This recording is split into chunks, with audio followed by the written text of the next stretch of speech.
Pinkertons Ghosts is a horror anthology podcast by Superversive Radio, with no affiliation with any detective agency, person, real or imagined, or the dark forces of Outre Terre. It is not intended for children. This is Jim Donavan. The time is irrelevant. My location is home. Huge news control. I'm recording this report as the info came in just a few minutes ago. One of my contacts, whom I'll name Slick Willie for this report, has been scouring the international black market rug trade. He knows some people in Wickham, Hall, and Winters auction houses, and other groups like that. There is always some mystical doodad that is either really old or has some magical property that I find useful. In this particular case, I had him look for a ring that matched the description of Sean's Ring of Disspell. At least that's what he calls it. Actually, it's apparently what the lore calls it too, which I hate. It's so blasé. You name a ring based on its function? Nope. Yes, that's practical and a good decision, but where's the romance in that? Since this ring is from a parallel universe, yet is the exact same Ring of Disspell, I'm going to instead call this ring Siren's Bane. Lancelot used the ring to stop a magical lady from enticing him into a compromising position. Pity he didn't do the same thing with Arthur's wife. My contact, once again, Slick Willie, yes, he clearly was a 90s kid, said that there was an auction being held for the ring in a site here in Los Angeles, the Biltmore Hotel. Fancy place. I went once for a private investigator convention. Never seen so many trench coats or alcoholics in the same place. Anyway, I'm going to bring Sean out to Los Angeles, see if I can create a harmonic resonance between his Ring of Disspell and what will be my Siren's Bane. I'll report back in a couple days after Sean comes out. This is Jim Donovan, over and out. This is Jim Donovan. Time is 9 a.m. I'm in my home office. It's, okay. It's important I start this one unbiased, without the events of the future tainting the retelling of the past. Well, I met Sean at the Burbank airport. Wasn't about to drive over to LAX to pick him up. Wouldn't pick up my own mother if she flew into LAX. I'd rather let her ride with a skeevy Uber driver named Maurice than risk the labyrinthine twists and turns of that hellhole. We had some time, so I took him to dinner. Chipotle, of course, authentic, affordable, and a fantastic frequent buyers program that I happen to be a part of. In the course of an evening conversation, Sean started talking about Violet. I'm going to be clear, I didn't ask about Violet. I will never ask about Violet. I let him keep talking because I was eating a burrito bowl, and I didn't care about his problems. Once I finished, and he was halfway done, I cut him off as he was talking about whether or not he should ask Violet to marry him or something, and I asked if I could see his Ring of Disspell. With an exasperated look, he held up his middle finger, then switched to his ring finger with a whoops. I ignored him and examined the ring. It was a simple gold band, and set squarely in the middle was a large black stone. At first, you could assume it was just onyx or some other naturally occurring black rock. But the longer I looked at it, I could see that it wasn't just a black rock, but was something different. I slipped into the Verum Vicio and was somewhat shocked to discover something I hadn't noticed last time I properly looked at the ring. While yes, the ring itself was not present in the Vicio, I could see the effects that it had on the surrounding world. Things were being drawn toward it, like a miniature black hole.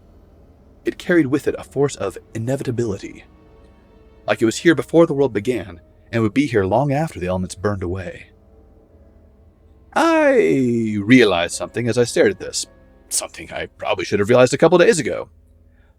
I would not be able to cast any kind of tracking or tracing spells on this object. At all. Whatsoever. I buried my head in my hands. I mean, yes, there would be a resonance, but the artifacts would not allow me to attach a tracker to the effects. Ring of Disspell. Right. Sean asked, "What's the problem, Jim?" "I can't find Siren's Bane through your Ring of Disspell, because no magic works on it." What the hell's a Siren's Bane?" "That's what I'm calling the alternate dimension Ring of Disspell. It sounds way cooler to name it after something than to name it after its literal function. Jim, life is hard enough. Don't be a nerd. Well, I have no idea where to go from here. Utilizing your assistance was the only thing I could think of. Outside of normal, boring, mortal detective work, I guess. I hate this part of the job. Sean helped me with some of the technological details. No, magic doesn't confound modern technology or computers, at least not like major book series claim. I'm just very, very slow at adapting to the changing times. My smartphone has been in service since Obama was president, and that's probably my most modern tech gear. After some backtracking and some conversations with my source, we discovered that the buyer was one Miss Lana Hawkwood, the daughter of the man who'd killed my brother, the man whom I killed in order to get to the Soul Stone, the same woman who murdered an innocent girl right in front of me in an attempt to bring Hawkwood back from the dead. A woman that I had left alive because I had decided to be a killer but not a murderer, which is ironic considering what I'd done to her father. I never actually considered the hypocrisy of leaving her alive. I wonder how many innocent people she's killed since then. That question and its implications are going to haunt me some nights. I gotta thank God for second chances. Sean wasn't entirely sure who Lana was. I think he was pretty busy when I submitted that report last year, which is fine. I don't listen to all of his reports either. I filled him in on the relevant details.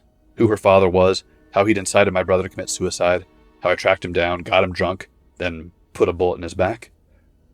Sean was a little shook by that. I imagine it's because he recently made his own first non-self-defense kill. I'd call it homicide. It's probably justified. For me, I avenged my brother and put down one of the most dangerous necromancers in the business. It was a hilariously inglorious end to an egotistical, sadistic creep. I assume his daughter is still looking to avenge herself, or perhaps a way to bring Daddy back again. The Ring of Disspell would make it harder for me to utilize the full power of the Verum Vicio, should I ever see her again. That would leave me open to vanilla attacks, such as firearms, knives, vehicular manslaughter, bombs, etc. Together, Sean and I worked up a little plan. I'll give Sean this. His gift of gab got us more than I ever could alone. I knew there was a reason Jack and I kept him alive. Lana had arranged to stay at a hotel here in Los Angeles for the in-person delivery of the item. Slick Willie couldn't help me out with who was selling the object, but we were able to track down the location and time of the transfer post-auction. Tonight at the hotel bar in Burbank. In fact, the Burbank Hotel, where Sean was staying. Oh, I love the serendipity of life. I decided to prepare the bar for any sort of unpleasantness. As much as I wanted to give Lana the same treatment as her father, the ring took precedence. Since Lana knows my face, and surely she wasn't traveling alone, I had to be disguised. Modern technology is still years away from the Mission Impossible masks, but I happen to have an advantage. I could alter my appearance through the Verum Vicio. Only problem is it would require all my concentration. And with a simple Halloween mask, I could cut down on the energy expenditure. Sean had his own workaround. Put me in a wheelchair, and he would push the chair to his hotel room, where I would be safe to observe the trade-off. Sean had to put his Ring of Disspell in a little lead-lined box that I brought along for just such an occasion. I couldn't let his freakish powers harsh the buzz of my magic, now could I? We rented a van and a wheelchair from some guy in Tarzana, and then drove back to the hotel. Sean had to drive in greater LA traffic while I stayed in the wheelchair. I've never seen a man so stressed out. 3 rules about LA traffic. Number 1, don't be timid. If you are timid, you'll die and take a few people with you. Number 2, don't be an asshole. If you're an asshole, someone will do whatever they can to thwart you, and then you'll die and you'll take a few people out with you. Number 3, the speed limit is a suggestion for a minimum speed, not a maximum. I explained these rules to Sean before I let him drive, and he promptly proceeded to break every single one. He swore blue lightning at every Lexus and Audi that passed, and they certainly did pass him. He honked his horn at every single person that cut him off, believing that horns are often honked in LA traffic. They aren't. I can count on one hand how often I've heard Angelites honk at each other on the freeway. He swerved a little bit every time someone zoomed past him. He stayed at 65 miles per hour the entire trip from Tarzana to Burbank. And it was relatively open traffic the whole way. He could have gone 80 or 90. I was gripping the armrests on the wheelchair so hard that it took a solid hour before I could unclench the fingers on my left hand.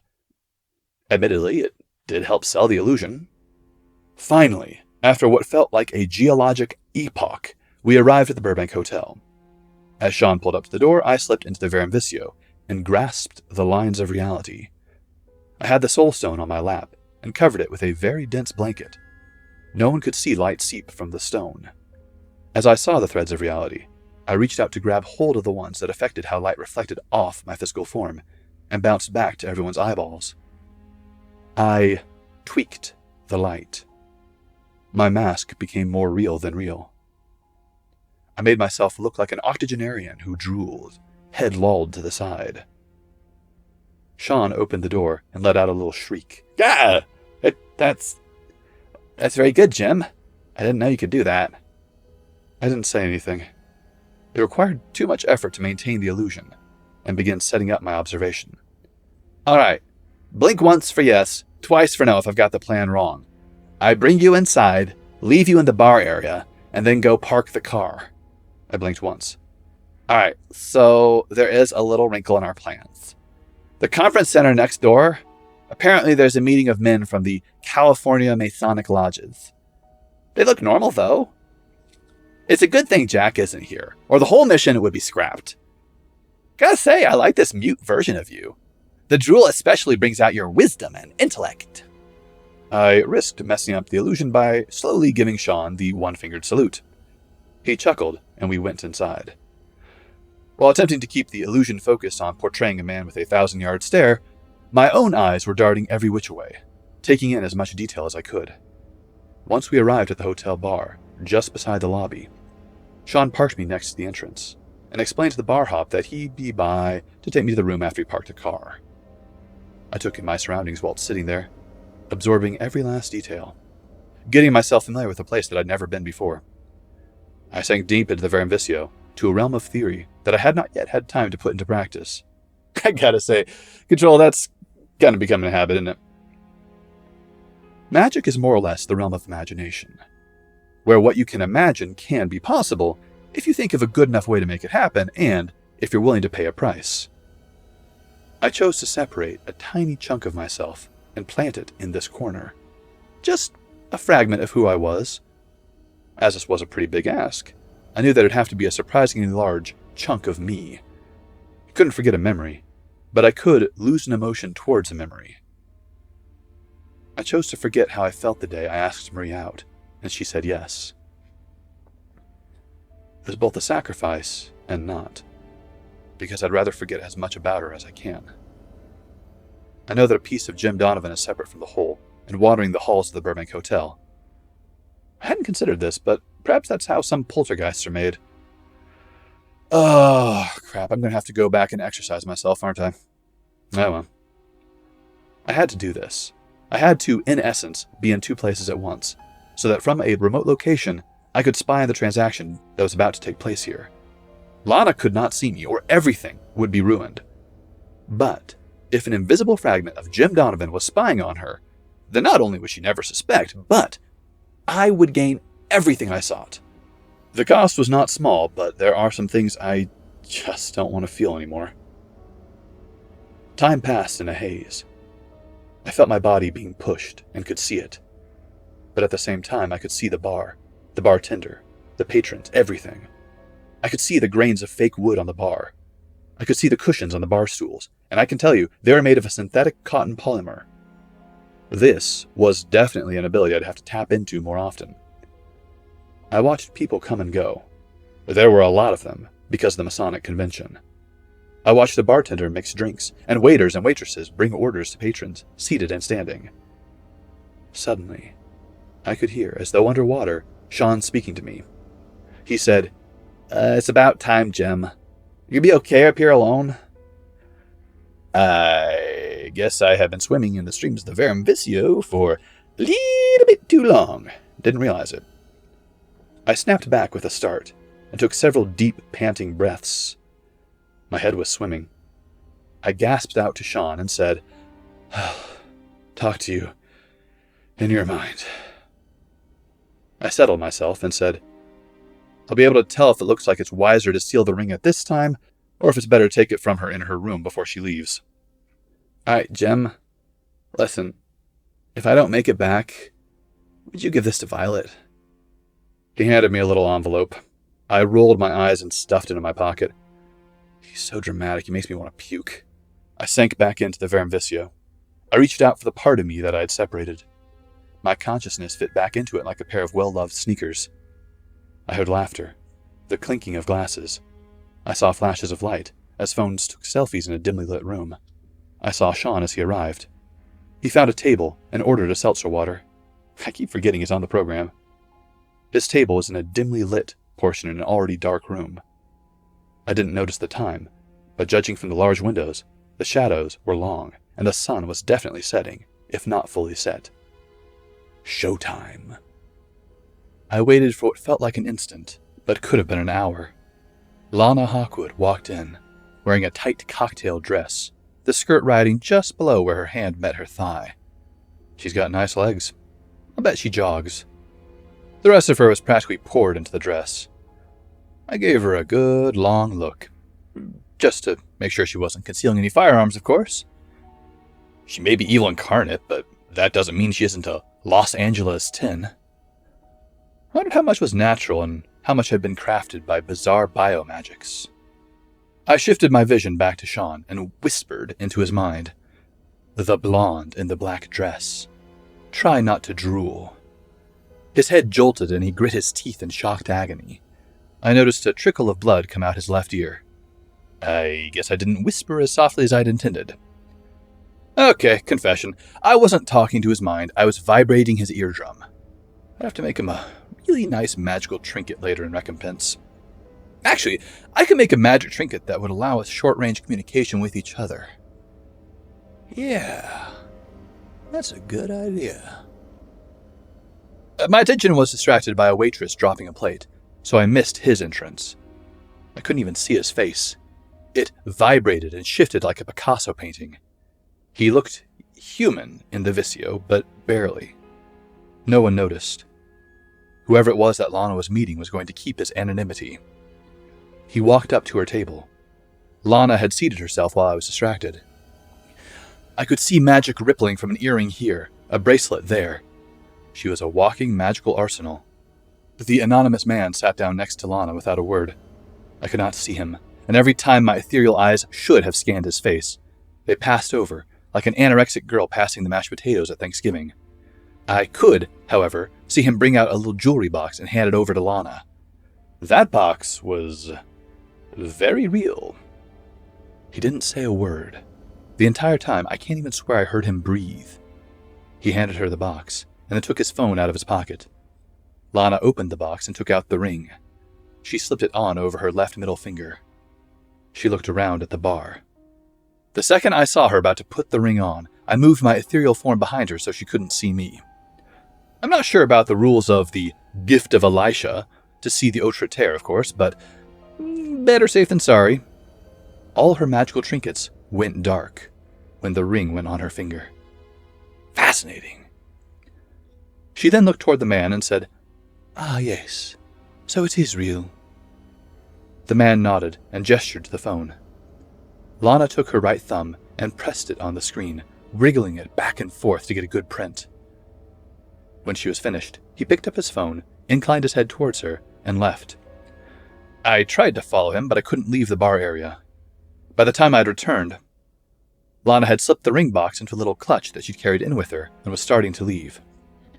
I switched back to Sean. I calmed the urgency that I felt rage within me. I told him, "The clutch," as quietly as I could. I still saw him wince in pain. I watched him stand up and trail her. She hadn't yet left the bar. There was a party of businessmen about to open a bottle of champagne. I reached out with my ethereal hand to just nudge the bottle to point at Lana as she walked past. I could feel something tear, just a little bit, in my head, like pulling a hamstring. The cork sailed past and hit her squarely in the eye. She recoiled in pain, dropped her clutch in surprise, and grasped at her eye. I watched as Sean, who had been trailing behind her, run into her and knock her down. As he went down, he grasped the clutch, and with deft sleight of hand, palmed the ring box. I didn't expect that level of smoothness. He then jumped to his feet, handed her the clutch, apologized for running into her, and practically ran away in the confusion. I watched for a few seconds longer as Lana just looked legitimately hurt. I watched as a man with a medic bag rushed to her, probably an on-call doctor for the hotel. She was crying quite a bit. The medic taped a piece of gauze to her eye and wheeled her out in a wheelchair. The businessmen looked mortified. If I knew Lana, lawsuit would be the least of their concerns. That, however, is a guilt trip for future Jim. I felt Sean shaking me. I don't know how long he'd been doing it, but when I came back into my body, my neck was hurting from being shook so hard. Good grief, Jim, wake up! Did you get it? He smiled and handed me the box. With trembling fingers, not sure if from excitement or the stress of the mental exertion, I opened it. Inside was the ring. The square black stone inlaid atop a band of gold absorbed the light around us. Sean pulled out the box that held his ring. I noticed a tiny slip of paper under the ring slot. I picked it up. My heart fell into my chest as I read, "Worth it, Jim?" With Hollywood-perfect timing, I felt a deep bass rumble beneath my feet and heard the sound of breaking glass, loud enough to reach up to our room in the 15th floor and through the window protecting us from the outside. The building shook. Plaster fell from the ceiling. Sean jumped into a hallway and cried out, "Earthquake!" It wasn't an earthquake. The investigation is already in full swing, Control. I don't know how much you've heard, or Jack, I especially don't know what you've heard, but a firebomb went off at the conference center with the Masons. Just some poor schlubs that thought it was a men's club. For the last 3 hours, the news agencies have been tearing apart a manifesto from a rogue terrorist by the name of Jack Morrow. Jack, I know this can't be you. The timing... Look, I don't think you've ever killed a Mason who wasn't trafficking with your father. Besides, I never knew you to be so wordy.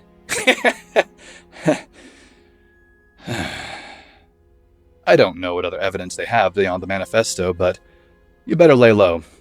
Call up Pinton St. Devay. If anyone can help, it's the company lawyer. I'll be doing some behind-the-scenes investigating on the explosion. I don't know Lana's play here, but for some reason, she must have let me have that magical ring at little to no cost. Beyond Sean rupturing an eardrum, and that's a cost I didn't have to pay. I'll keep you guys updated. Wait. Wasn't the ring in the hands of the Security Commission? I'd have to look into that too. I don't think Slick Willie will like that. Until next time, this is Jim Donavan. Over and out. Pinkerton's Ghosts is a podcast distributed by Superversive Radio, licensed under an Attribution Non-Commercial Share-alike International License. This episode was written by Ken Dickerson and performed by the same. Ben Wheeler edits, directs, produces, and herds cats. Ken Dickerson performs our audio editing. Visit us on Facebook, read articles on superversivesf.com, or listen to us on unauthorized Acast, iTunes, or Spotify. Contact us through Twitter at @PinkertonsGhosts, email us at pinkertonsghosts@gmail.com, or send us noble messenger possums with messages strapped to their backs. Don't worry, they know how to find us. Thank you for listening, and good luck.